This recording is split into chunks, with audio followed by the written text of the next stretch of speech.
आप हैं जय नारायण कोकणा। श्री जय नारायण कोकणा का जन्म 1980 में राजस्थान के श्री गंगानगर के छोटे से गांव प्रेमपुरा में हुआ। माता गृहिणी थी और पिता जमींदार थे और खेती की इनकम से परिवार का भरण पोषण करते थे। 4 भाई बहनों में से सबसे छोटे जय नारायण बचपन से ही बड़े चंचल और महत्वाकांक्षी थे। पुश्तैनी खेती करने में उनकी रुचि नहीं थी, इसलिए इन्होंने बीएससी एलएलबी करके वकालत करना शुरू किया। सन 2002 में इनकी शादी मंजू से हुई। वे भी एलएलबी कर चुकी थी। दोनों शादी के बाद साथ में वकालत करने लगे। शादी के कुछ महीनों के बाद ही इनके जिया जी ने आरसीएम का प्लान दिखाया और भागचंद छाबड़ा जी की सेमिनार में लेकर गए। सेमिनार अटेंड करने के पश्चात ही जय नारायण कोकणा ने फुल टाइम आरसीएम करने का निर्णय लिया। परिवार की आर्थिक स्थिति अच्छी थी, इसीलिए परिवार में किसी ने विरोध नहीं किया। लेकिन यह कार्य नई नवेली दुल्हन मंजू को समझ नहीं आया। उन्होंने विरोध किया, लेकिन एक सेमिनार अटेंड करने से मंजू भी इस बिजनेस की गहराई समझ गई और न सिर्फ जय नारायण कोकणा का सहयोग किया, बल्कि उन्होंने भी आरसीएम को फुल टाइम देना शुरू कर दिया। एक प्रतिष्ठित और अमीर परिवार का आदमी आरसीएम करें, यह लोगों की समझ से बाहर था।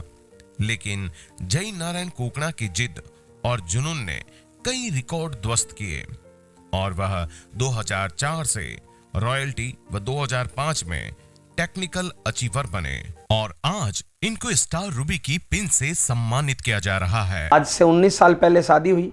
दोनों लोग वकालत करते थे, जिंदगी में कुछ बड़ा करना चाहते थे, जिंदगी में सपने बड़े थे, लेकिन कोई सोर्स नहीं था। तो यहाँ वो आरसीएम वाला काम में लगा लियो ने, तो वो माने बढ़िया कौन लग गयो। हमने डिसाइड किया था कि गांव से एक भैंस ले आते हैं और उसका दूध बेच के अपना खर्चा तो निकाले, घर से मांगने तो नहीं पड़े। शुरुआत में मैंने इनको काफ़ी रोकने की कोशिश की।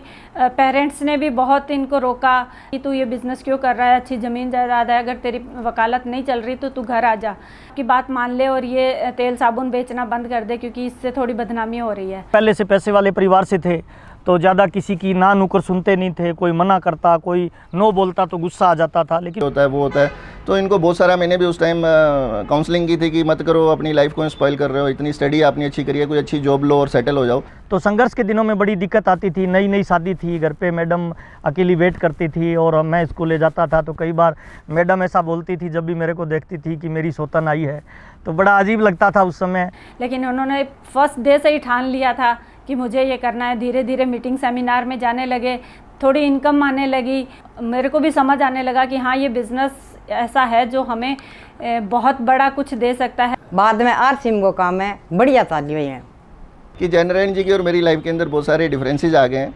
आज वो किसी अलग लेवल पे और मैं कहीं और हूँ। मैं पापा से कई बार पूछती हूँ, पापा आरसीएम में करना क्या पड़ता है, तो पापा कहते हैं कुछ नहीं करना, बस इसमें डांस करो, मस्ती करो, सबके साथ मिलजुल के रहो, तो तुम्हारा आरसीएम चल जाएगा।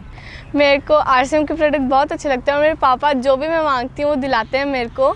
लेकिन इस आरसीएम की वजह से हमारे सारे सपने पूरे हैं। आज हमारे टूर जो होते हैं वो फ्लाइट्स में ही होते हैं या अपनी बड़ी गाड़ी में हम घूमते हैं।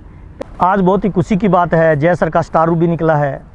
और जब कोई ऐसा व्यक्ति जो आपके साथ स्ट्रगल में साथ होता है, जिसको ज्वाइन आप करवाते हो, जिसकी 1-on-1 काउंसलिंग करते हो, वो बंदा जब कोई बड़ी पिन पे आता है तो दिल गार्डन हो जाता है। बड़ी खुशी की बात है।